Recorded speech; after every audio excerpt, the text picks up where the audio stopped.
conversation. And then as a follow-up, if you could just give us a little bit more information about what you meant by saying all this group should come together. Should they pick one candidate among themselves? Or what were you trying to get at? So that first question. But the idea of bringing all the candidates together is not for us to have the four decide on one candidate and vote for him. That's not going to happen. But it's the process that we're complaining about. And for me, it's to symbolically add up those four individuals who are going to get a significant amount of votes, and I encourage even more, as well as those who just vote for the lesser of two evil and not voting for a candidate, plus those who don't vote. We are the majority. I want to make that point. In the phone call that I received yesterday, there's not much to add to it because it was merely a request to endorse John McCain today, I assume, which, you know, didn't make a whole lot of sense to me. But there were no quid pro quo, no discussion, and it was just that because John McCain was a little less harmful than Obama, therefore it was in my interest to save the country by directing a couple votes toward John McCain. Not at this time, not a single candidate, no. I haven't decided. Probably, I don't intend to do that. Probably not, because I'm trying to, you know, bring a coalition of people together and addressing the subject of the electoral process. I think one thing that has not been emphasized too much, we talked about the debates a lot, but the other thing is getting on the ballot. I mean, that is so onerous. And once again, the two parties, we've made some strides there. There's some court cases that have helped us. And occasionally we will get a friendly Democrat or friendly Republican in an individual state that will rule properly. But it's just so difficult. And for these candidates to get on enough ballots to theoretically get elected is a major task. It's just another part of the system of exclusion of anybody who will challenge the status quo.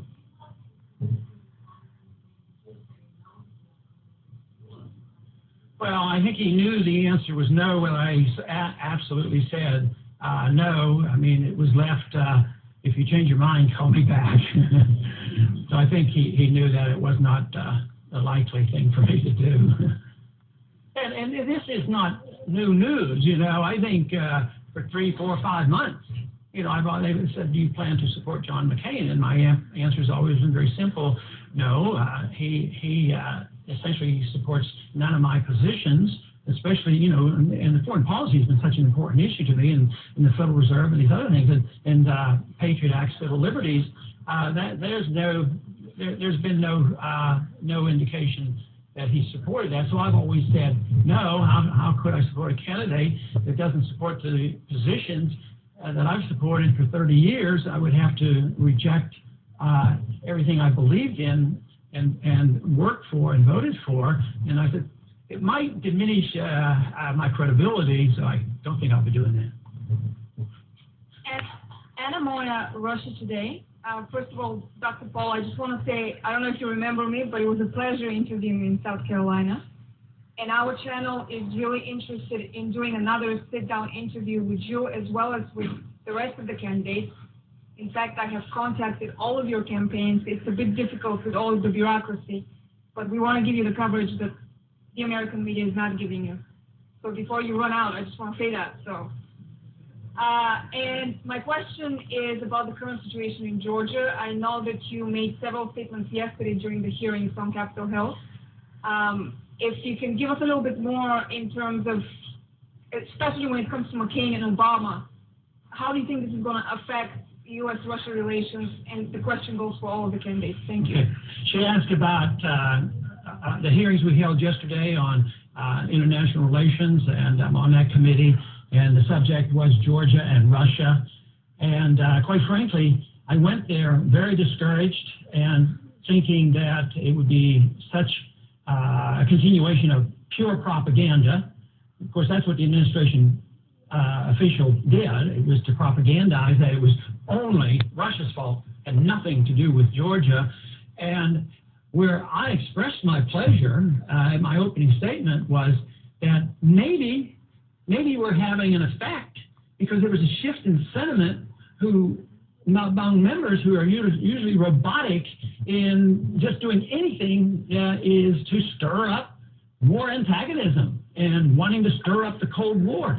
Yet there were people on both the Democratic side and the Republican side that came across to me, not exactly where I am, but very, very open-minded about why have we committed another $1 billion from Georgia. Both candidates are for this.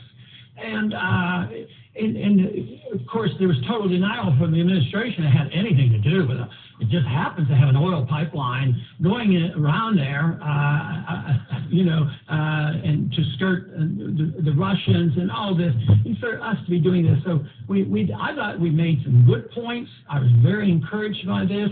Hopefully, the $1 billion doesn't sail through already. I made the point also that we're taking humanitarian aid to Georgia, which is fine and dandy. That's not the worst thing in the world. But all aid is fungible. It went on a warship. I asked them what was the point of doing this, and they said, well, it was convenient and all that nonsense. But it's just more intimidation. But the strong point I made there was, do you know? This was amazing. You ought to go back and look at it. I said to the gentleman that was from the State Department, I said, has it ever crossed your mind? Have you ever thought about that when you spend $1 billion and think nothing of it for aid to Georgia, that maybe there's somebody hungry in the United States. Maybe there's somebody who needs medical care. I said, did it ever occur to you that you will be taking aid away from our people and getting into a political squabble up there, stirring up a Cold War? And the astounding thing was, nope, never thought of that.